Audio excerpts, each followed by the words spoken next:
It's great to be here. I work in a bureaucratic setting these days, and it's wonderful to hear creative and economy used in a positive way. Because usually when we're talking, and somebody says someone has been creative with the economy, we're going to have to fire them because they're cooking books. So it's wonderful that we have all three of us are going to talk about we're from Newfoundland anyway, and we have two people from the government, so they're here to help you. I'm from academia, so I'm here to confuse you. So, which is my job, because if I don't confuse you, you're going to figure out that I don't really know what I'm talking about.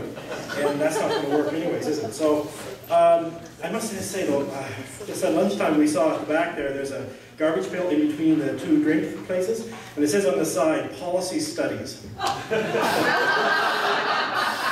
Now in Newfoundland and Labrador, we use a recycle box for those things, so that it comes back every 10 or 15 years, same old policy. So, anyway.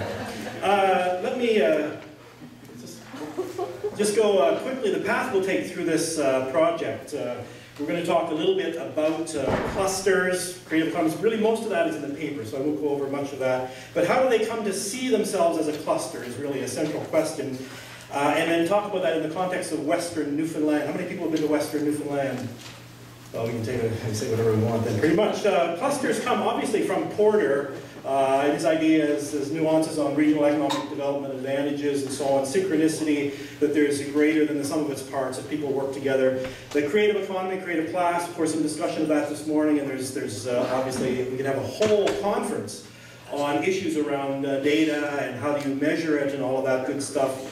And evidence. But these are stories, basically. We call them theories in academics, but they're basically stories about how things interact with each other.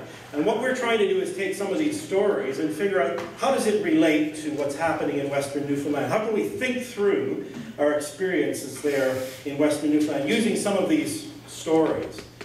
The other thing that's been coming up is the idea of rural. And obviously, we tend to focus, a lot of these theories began to tend to focus on cities because a lot of academics live in cities, and so they talk about wherever they live. It strikes me, I don't know if people are interested in the polyvalence of language. See, I'm trying to confuse you there.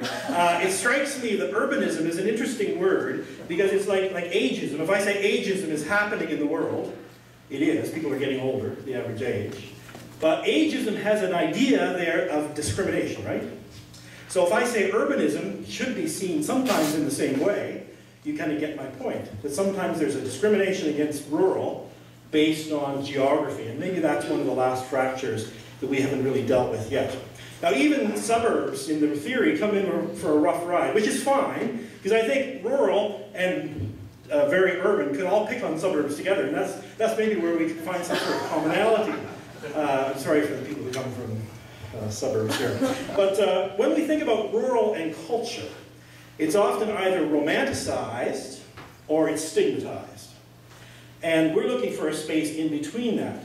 Rural and culture kind of ignore each other for many years. They're talking now, they're emailing, they're not texting yet, but I think they're going to become Facebook friends fairly soon. So that's what we're looking at. We need to pay attention to rural-based cultural clusters. There has been attention paid to it when people talk about artistic havens and stuff like that, but we need to bring it into this sort of discussion as well. How does a group, one of our big questions is, how does a group come to see itself as a cluster, to work in common? In sociology, the issue of consciousness as a group is very important. Class consciousness. My secret desire is to mention Marx in this paper with two members of the federal government, also but it somehow got taken out. Anyway, we talk a lot about consciousness, either a social group or a class, and so how does a cluster come to see itself? We can't act as a cluster until we do define ourselves as having some interests in common, I would argue. But who initiates that? Is it people from the outside, like myself, from a university, who argues for the existence of a cluster, external actors, and does it really exist then if we're sort of creating it in our activity? This is linked, of course, to ideas about identity. Again, another sociological saw there, but identity is sort of the individual activity where people, members of a cluster, start to define their interests in light of their relationship to other members of the cluster, and that it distinguishes them from other people. But those sorts of reorientations are what we argue are starting to happen in Western Newfoundland, so we're interested in looking at that more closely. So let me move over to Susan, who's going to talk a little bit about the substance.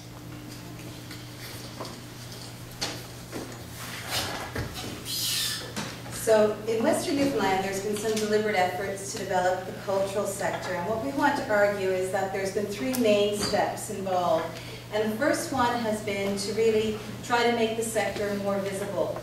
And we have done this through generating statistics on the economic value of the sector to the regional and provincial economy.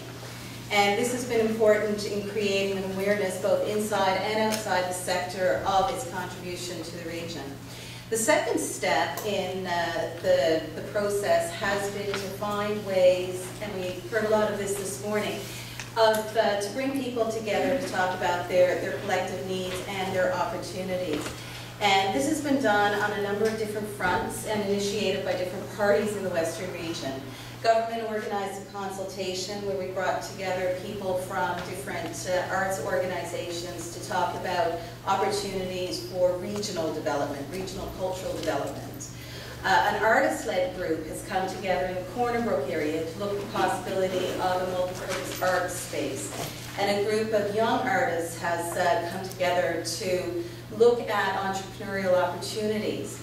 So they're coming together, artists, arts organizations, in ways they haven't come together before.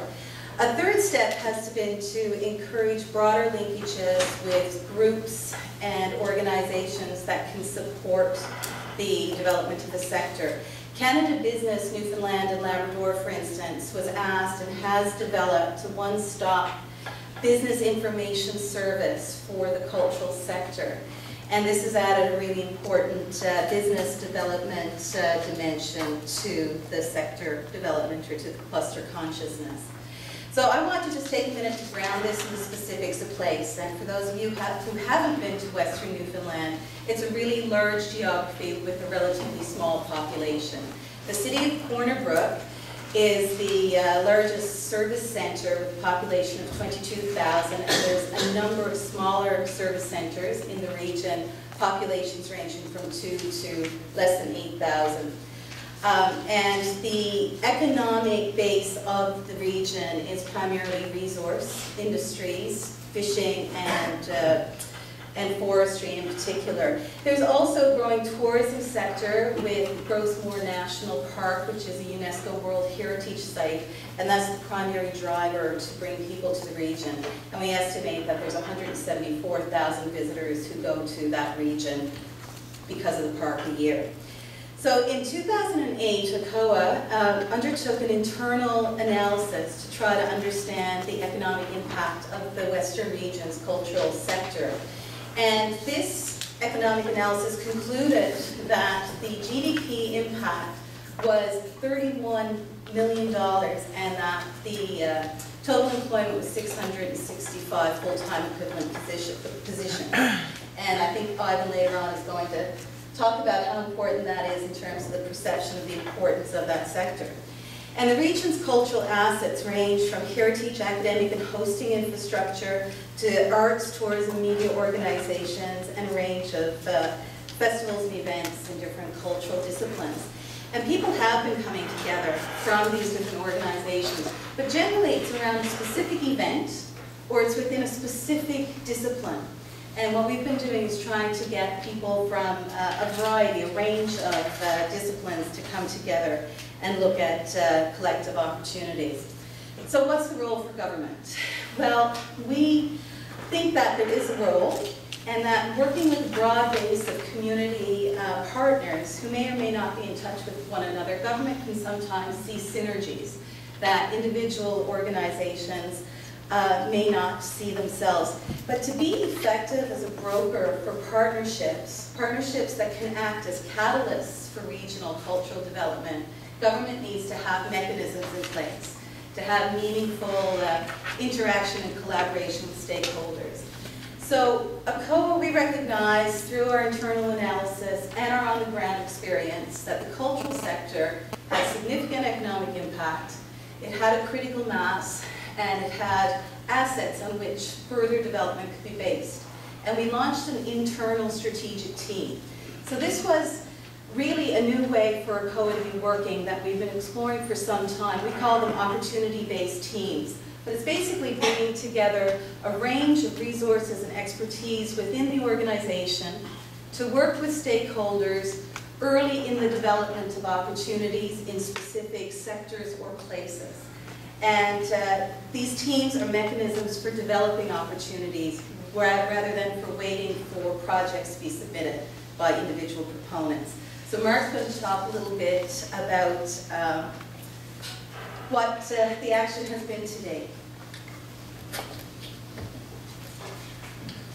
So I guess it all really started off with a whole bunch of consultations. And we started off with the usual, typical government formal consultation. We rented a hotel boardroom, we brought a bunch of influential people from the industry together, and we had a chat.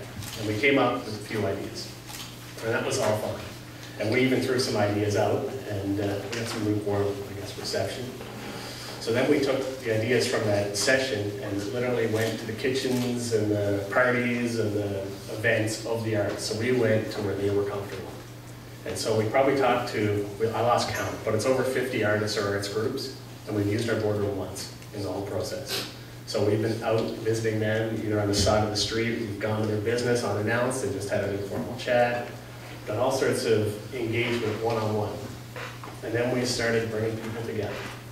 And so we were forming that sort of network cluster where a lot of these people live in a small area, small population. They knew each other, but they never worked with one another. So we brought them together through various means, and we found some common interest, and we talked about some of the things we were doing. And that led to some opportunities, which we started to develop, and some initiatives that we are actively pursuing. So it started off, we had from the initial round of talks, we had everyone wanted to do marketing. You know, it's really sexy to go and print the marketing material, do a website, you know, the usual thing. So that came out. We had this suggestion that where do artists go for information? So we knew we needed to have a single spot.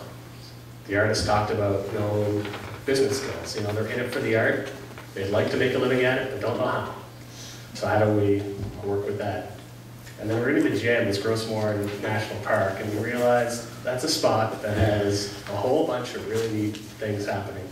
And there was a festival this summer, and I give the example where people flew in from all over the world, went to this festival, but some of them couldn't get hotel rooms or places to stay in this community. So they rented a helicopter and flew from the airport to the festival, saw the artist, got back to their helicopter, went to the airport, and flew home.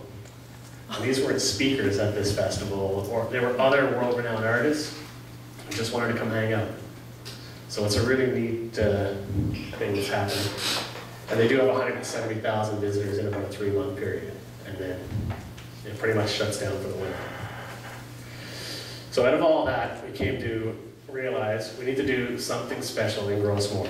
And we're engaging on a planning process, and we've had lots of kitchen consultations in Grossmore National Park with the artists, with Parks Canada. We've talked to some of our national partners, both federally, some of the other federal agencies like Parks Canada, Heritage Canada, and we're working on a plan. So that's in the early stages. Then we started this group called the Arts Collective in Corner Brook, which is a town of 20,000. And I thought, oh, we get 6 or 7 artists show up, talk about business skills and networking. Well, about 15 showed up to the first session. That was fine, and we learned some lessons on how it went. Then we had a different 15 show up to the second session, and another, so we started this networking group, and we put it on hold for the summer season, and we've sort of now got a plan, and we're going to roll that out in a more formal way, but we're trying to find some artists to take charge. Right now, it's kind of being led by government. We don't really want to be in that position because we're not artists, and everything we've learned is that it has to be artist-led. So we've got some artists who've stepped up to the plate. On the one-stop shop, we work with the Business Service Centre, and I guess there's a Business Service Centre in every province. And if you call the Business Service Centre in Newfoundland and you're an artist, if the frontline person can't answer your question, we have someone trained with more detailed information. He's a former actor, and he knows the arts industry really well. And he's come out and he's met with the artists in the kitchens and at coffee shops to find out what information they need. And we started acquiring that information, whether it be books or